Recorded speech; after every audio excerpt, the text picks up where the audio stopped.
लागत हमारो बड़े बेईमान रे। रहन तोहरो लागत हमारो बड़े बेईमान रे।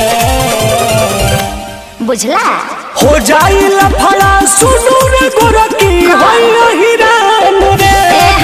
अरे हो जाई लफड़ा सुनू रे गोरकी होई हिरान रे। अरे कुछ ना कपैबा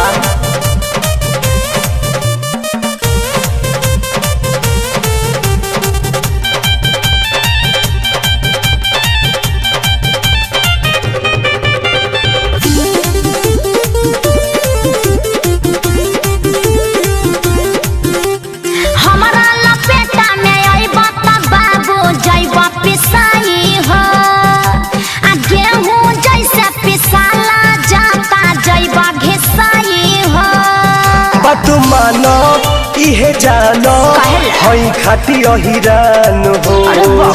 उहे करिले हम गोरी हो जवन लिहिले ठान हो।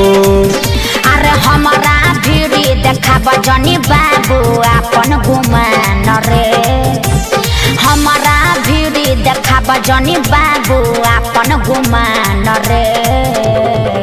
अरे हट ना हो जाई लफड़ा सुनू रे गोरकी होई हिरान रे। अरे हो जाई लफड़ा सुनू रे गोरकी होई हिरान रे। होई हिरान रे। होई हिरान रे।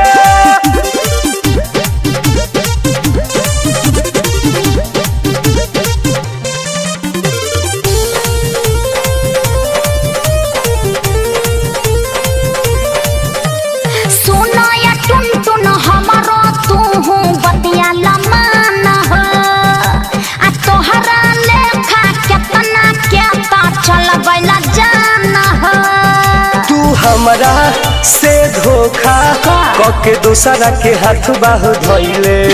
पहिले के बतिया याद पारू काहे हमारा के भूलैले। मनीष रोहता सिले खा जानी कर परेशान रे। मनीष रोहता सिले खा जानी कर परेशान रे।